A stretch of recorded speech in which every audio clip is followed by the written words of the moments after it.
Al-Kahfi. Apa artinya Al-Kahfi? Gua. Kenapa disebut surat gua Al-Kahf?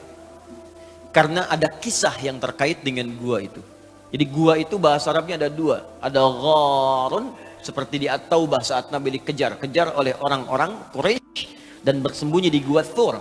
Maka Allah menurunkan sebuah kisah menyampaikan pada kita, idhuma fil ghar, gharun, idh yaqulu li sahibi la tahzan innallah. Nah, gharun disebut gharun. Ya. Kalau Bapak Ibu misalnya ke Mekah, kemudian ke Jabal Nur itu, naik ke atas 700 meter ke atas itu, turun sedikit, itu nanti akan melihat di situ ada gua Hira, tulisannya Gharu Hira. Ya. Mudah-mudahan yang belum umrah atau haji bisa disegerakan ya. Ya. Tidak cukup dengan amin, nabung. Dari sekarang nabung, siapkan. Ya. Nah, dua, ada yang disebut kahfun, al-kahf. Kalau kahfun itu dalamnya lebar, Pak. Agak besar guanya. Sehingga yang masuk itu tidak hanya 1, 2. 3 bisa masuk, 5 bisa masuk, 7 bisa masuk. Kenapa surah ke-18 ini disebut dengan Al-Kahfi? Kahfun, bukan gharun, karena di situ akan dikisahkan beberapa orang pemuda. Ada yang menyebut 5, ada yang menyebut 7. Artinya lebih daripada 1 dan 2. Mereka dikejar-kejar, terdapat kesulitan yang luar biasa, sedang punya problem, masalah. Bahkan masalah ini bisa berpengaruh kepada jiwa. Kalau bukan intimidasi, bisa dieksekusi. Dahsyat, Pak. Anda bayangkan, mohon maaf ya, beberapa orang pemuda sedang bertarung dengan nyawa. Kesulitannya itu bukan kesulitan biasa.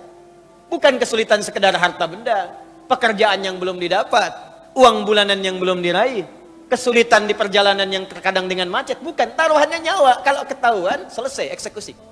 Kesulitan tingkat tinggi. Lalu mereka berlindung, datang, masuk ke dalam sebuah gua. Tapi yang paling menarik, ketika Allah memberikan perlindungan kepada mereka, apa yang disebutkan oleh Allah yang menyertai perlindungan ini? Buka di ayat ke-13-nya, di paling kiri di pertengahan, surah ke-18. Innahum fityatun amanu bi rabbihim wa zidnahum huda.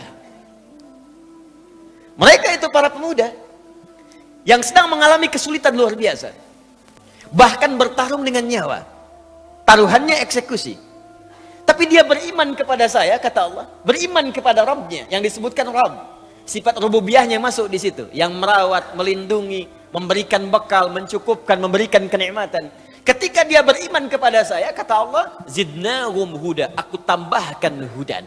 Jamak dari kata hidayah adalah hudan. Ketika aku berikan hudan, aku lindungi dia. Bahkan kami tautkan hati mereka, warabatna ala qulubihim. Kami berikan kekuatan, konsistensi dalam hati mereka dan dapat perlindungan kemudian di gua itu. Saking nikmatnya kalau sudah mendapatkan perlindungan dari Allah, Bapak Ibu sekalian, semua masalah selesai. Saya tanya pada Anda ya, maaf nih, maaf sekali.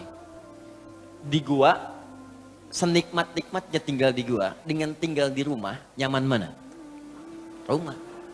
Kalau di gua itu alas tidurnya itu empuk atau kasar? Kasar, keras. Gelap atau terang? Gelap. Kok bisa ada orang tinggal di gua, katanya tempatnya keras, kasar, gelap. Tapi saking nikmatnya, tidur sampai 309 tahun. Ada orang tinggal di rumah yang mewah, kasurnya empuk. Bahkan ada kasur itu untuk kesehatan. Kamarnya fasilitas lengkap. Tapi setiap 30 detik bangun. Disibukkan oleh kesulitan dirinya sendiri. Ini orang tinggal di gua. Tempatnya terlihat sempit. Keadaannya keras. Ya, gelap. Tapi bisa nikmat tidur sampai 309 tahun. Gak ada yang ganggu. Dan diatur oleh Allah semua. Makannya cukup. Cahaya cukup. Setiap bolak-balik cahaya matahari itu masuk di setiap sudut. Nikmat 309 tahun. Bisa enak aja bangun. Kayaknya baru semalam kita tidur. Kalau hidayah Allah sudah datang, maka kenikmatan hidup itu akan tiba, solusi setiap masalah akan hadir, sekalipun Anda tinggal di tempat yang paling sempit, keadaan batas, tapi kalau hidayah sudah datang, maka semuanya akan terlihat mewah dan nyaman dalam kehidupan.